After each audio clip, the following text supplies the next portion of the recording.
es obispo de Roma, pero siendo obispo de Roma es obispo y sucesor del primer obispo de Roma, que fue San Pedro, el cual recibió un ministerio especial respecto a los demás apóstoles, que es lo que se llama el ministerio petrino. El Papa, además de ser el obispo de Roma, es un obispo más. En cuanto a obispo, no es más ni menos obispo que los demás, pero siendo el sucesor de San Pedro, tiene el ministerio de gobernar la Iglesia universal. Como es sabido, en el Concilio Vaticano I, que es del siglo XIX, se definió dogmáticamente cuál era esta función del romano pontífice respecto a los de los demás obispos. Y se definió que era de fe católica que el Papa tenía una potestad sobre la Iglesia universal que era plena en el sentido de que no estaba limitada, era la misma potestad eclesiástica, no está limitada por otras instancias, no hay una instancia superior, es decir, el concilio ecuménico no está por encima del Papa, es por tanto la instancia suprema y tiene una potestad universal y directa sobre toda la Iglesia, respetando la constitución de la Iglesia, es decir, respetando el que hay obispos en las respectivas diócesis. Tiene, por tanto, una misión universal que ha ejercitado siempre. Se conocen testimonios de finales del primer siglo de cómo el sucesor de San Pedro interviene en iglesias, en, llamaríamos, diócesis, distintas a las de Roma, autoridades civiles, sino también de las autoridades eclesiásticas. Es el nuncio. Permanece todavía esa red de nuncios, aunque actualmente las comunicaciones pueden hacerse inmediatamente y también de manera más directa, sin necesidad de pasar a través del nuncio, como en cambio tenía que ser en siglos pasados. En cualquier caso, existe este poder del Papa, de esa potestad, y que es una última instancia. Esto se nota en la potestad de gobierno.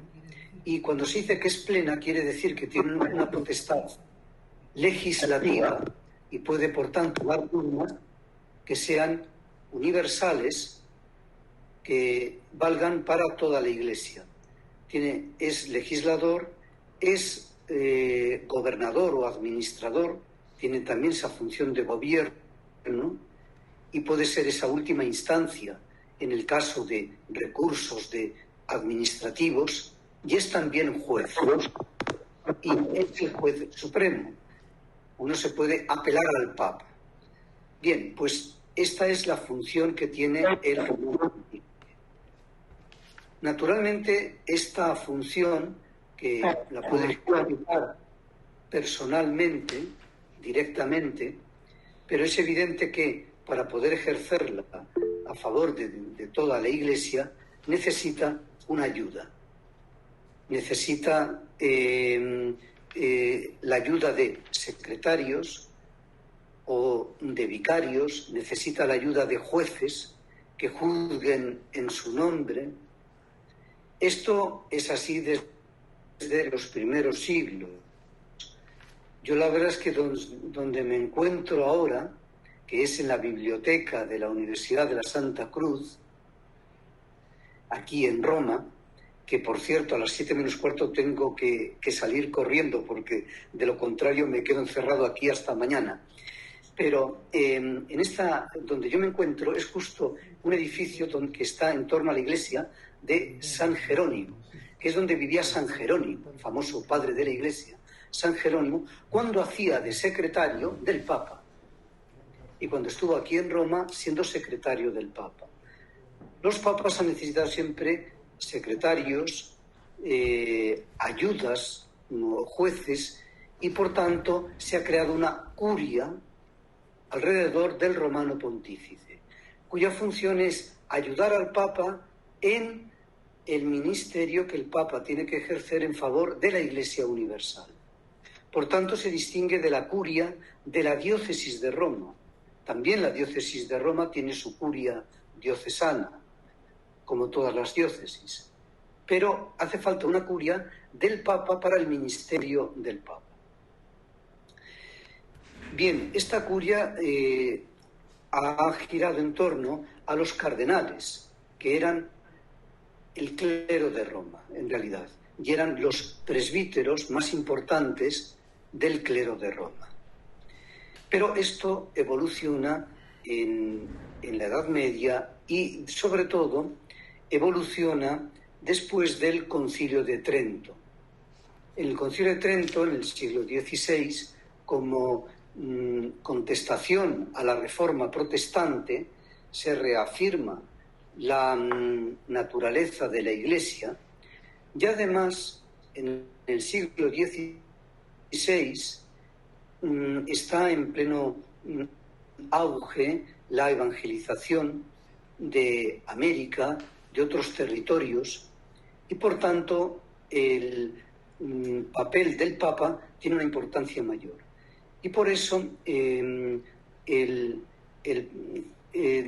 el siglo XVI hubo esa Pío IV, San Pío V, en fin, Pío IV, organizó la curia, que es casi como la que conocemos actualmente, a base de lo que se llaman congregaciones cardenalicias, es decir, reuniones de cardenales, congregaciones. Y cada congregación tenía una competencia material para ayudar al Papa en ese ámbito de competencia. Por eso se dice que es concretamente Sixto V el que organiza la curia romana como la que conocemos actualmente. Esta curia fue modernizada por San Pío X. San Pío X, a principios del siglo XX, tenía una visión de la Iglesia de la necesidad de afirmar la potestad del Papa. Se había afirmado ya en el Vaticano I la doctrina sobre el Papa, y necesitaba también, era una batalla contra el modernismo, y por eso quería tener una curia moderna capaz de, digamos, de seguir los retos que tenía en ese momento el pontificado. Otra reforma fue la de San Pablo VI, que fue la reforma después del Vaticano II. Es sobre la base de esta curia que ya digo que se remonta al siglo XVI, San Pablo VI lo que hizo fue una reforma en la que quería que hubiese mayor universalidad en la curia romana, que no fuese tan italiana como lo era hasta entonces. Y también porque en el Vaticano II se había hablado de la función de los obispos en las diócesis, que respetase más a los episcopados. Y por último, quizás un aspecto de la reforma de San Pablo VI era que dentro de la curia el organismo Secretaría de Estado tenía de hecho, no de derecho, pero sí de hecho, una función preeminente de coordinación de los demás dicasterios y de por una mayor digamos contacto con el romano pontífice. Después de San Pablo VI, también San Juan Pablo II quiso hacer una reforma, todo para promover un aspecto del ministerio petrino que era el de ayuda o promoción de una serie de actividades desde Roma, contando con las capacidades de la curia romana. Y por eso con San Juan Pablo II se hicieron muchos pontificios consejos para la promoción de la caridad o de la unión con los cristianos, del diálogo interreligioso, de la pastoral con emigrantes, etcétera, etcétera. Bien, llegamos entonces al pontificado actual. Ya con el pontificado de Benedicto XVI, también por las circunstancias históricas, como sabemos, los últimos años del pontificado de Juan Pablo II la visión era un papa anciano y enfermo, y que la sensación de una curia romana que gobernaba quizás como más de la cuenta, en el sentido de que no tanto dependiendo del papa. Y por otra parte, Juan Pablo II había dado ese impulso a esa función de promoción y por tanto había aumentado mucho la curia romana. Bien, con Benedicto XVI aparece también esta misma idea y se nota en el ambiente eclesiástico como la necesidad de simplificar la curia romana, que había crecido de manera exponencial en los últimos años. En realidad este es un puntum dolens y lo será siempre, porque todas las reformas administrativas, me refiero también a reformas en las administraciones públicas civiles, lo fácil es aumentar, lo que es muy difícil es reducir. Y todos los organismos quieren más personal y quieren más competencias, y en cambio reducir es muy difícil. Esto que pasa en las administraciones públicas civiles pasa exactamente lo mismo en la curia romana, como es lógico, porque es humano. Pero, en fin, se nota esta necesidad de reducir y simplificar. Por otra parte, también se quiere seguir dando mayor importancia a los obispos, quizás también pues, a las conferencias episcopales, y por tanto que el papel de la curia pueda ser más de tipo, digamos, subsidiario y de ayuda a las iglesias particulares. En cualquier caso, la curia romana es siempre todo un aparato organizativo que está al servicio, como decía, del ministerio petrino y gobierna con una potestad que se llama vicaria, es decir, que hace las veces del romano pontífice. Al romano pontífice le llegan los asuntos de recursos, pensemos incluso recursos de fieles individuales. Yo me apelo al Papa o no estoy de acuerdo con la decisión del obispo, ya sea de tipo administrativa, de gobierno, de una decisión de gobierno, ya sea de una sentencia de un tribunal. Quiero apelarme al Papa, quiero que el Papa estudie este asunto y diga cuál es lo que hay que hacer. Pues bien, esa apelación al Papa, evidentemente, el Papa no puede conocer todos esos asuntos. Y entonces ahí es donde hay estos organismos que, haciendo las veces de Papa, es decir, con una potestad vicaria del Papa, resuelve estas cuestiones. Esto es la curia romana. Por tanto, son organismos vicarios del Papa, que hacen las veces del Papa. Y por tanto que están sometidos a la potestad del Papa y que tienen que informar al Papa de los asuntos de mayor importancia y que el Papa puede en cualquier momento abocar a sí una determinada causa.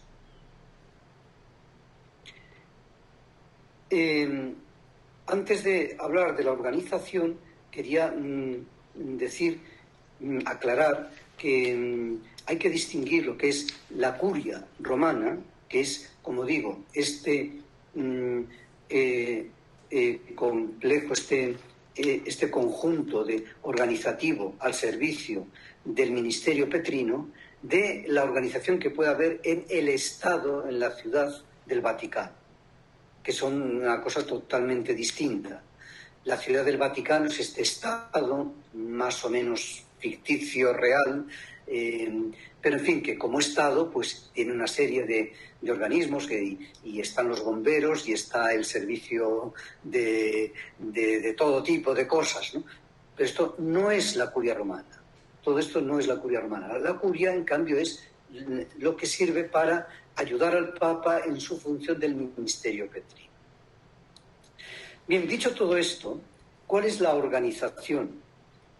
Actualmente la curia, o mejor dicho, la ley sobre la curia es la que dio Juan Pablo II, la llamada Pastor Bonus, que ha quedado ya parcialmente derogada en muchos puntos por las reformas puntuales que ha ido haciendo el Papa Francisco.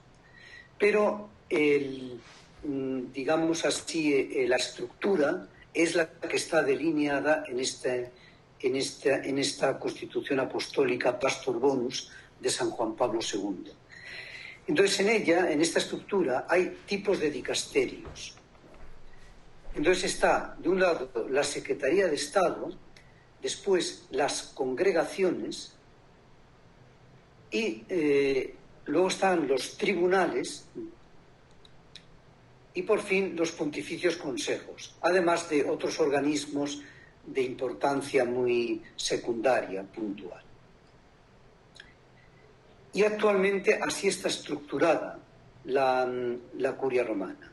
Secretaría de Estado de un lado, que es la que tiene un contacto más directo con el romano pontífice y que por tanto hace como de puente entre los dicasterios y el romano pontífice, las congregaciones, que tienen unas competencias según o el territorio o según las materias, y son organismos de gobierno, de tipo administrativo. Luego los tribunales, que son tribunales de justicia, y los pontificios consejos son de promoción. Como decía, se deseaba reformar, se deseaba simplificar y dar todavía mayor universalización y quizás reducir también, quitando competencias a la curia para dárselas a los obispos en las diócesis o a las conferencias episcopales. Por este motivo, el Papa Francisco, al inicio de su pontificado, instituyó el Consejo de Cardenales, que eran primero 7, luego 9, actualmente 7, que tienen una representación así universal y una finalidad muy concreta de este Consejo de Cardenales era la reforma de la curia. De hecho, han ido pasando todos los dicasterios de la curia romana ante el Consejo de Cardenales para decir cada uno cómo se podría hacer esta reforma. De ahí ha salido una serie de proyectos de reforma, digamos así, principalmente 2 proyectos de ley. Uno de ellos, que en realidad no fue el primero, pero en fin, llamémosle primero, que tuvo mucha difusión porque se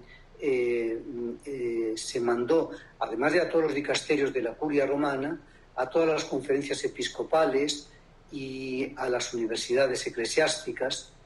Luego ha habido un segundo borrador que ya ha tenido una circulación más restringida y, en fin, ahora ya depende del Papa y ya de quienes quiera consultar más nominalmente para, cuando lo cree oportuno, emanar la nueva Constitución Apostólica.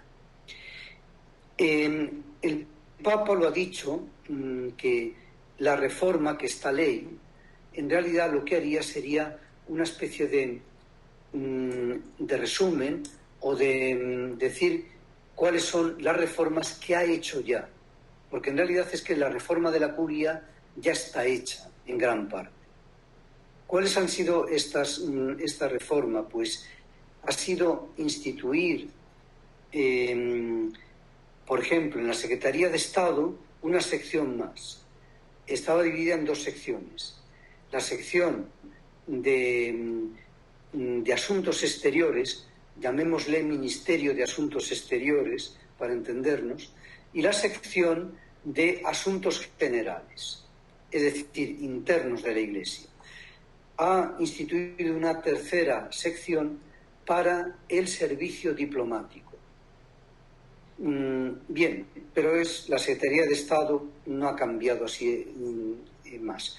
Las congregaciones han quedado todas, por ahora, y son la Congregación de la Doctrina de la Fe, para las iglesias orientales, la Congregación del Culto Divino, la Congregación para las Causas de los Santos, la Congregación de Obispos, que se ocupa sobre todo del nombramiento de obispos, pero también de cuestiones de obispos, la Congregación de la Evangelización de los Pueblos, que es una competencia territorial, además Congregación de Propaganda Fide, es en todos los territorios donde todavía no está especialmente desarrollada la Iglesia y tiene muchas competencias. Luego está la Congregación del Clero, la Congregación para los Institutos de Vida Consagrada y Sociedades de Vida Apostólica y la Congregación de Educación Católica. Estas congregaciones han quedado, por ahora, igual. En fin, luego están los dicasterios para... Entonces aquí es donde ha habido algunas reformas. Es decir, algunos pontificios consejos han sido reagrupados. Y ahora se habla del dicasterio para laicos, familia y vida. Un único dicasterio que comprende el anterior Pontificio Consejo para la Familia, el anterior Pontificio Consejo para los Laicos y la Academia de la Vida, en fin. Luego otro dicasterio que es para el servicio del desarrollo humano integral, que también reagrupa antiguos pontificios consejos. Y luego el dicasterio para la comunicación, que ha reagrupado muchos entes dispersos que había antes. Y aquí está desde la Sala Estampa, desde el Observatorio Romano, desde la Radio Vaticana, en fin, todo lo que es comunicación y lo que era el pontificio de comunicación está en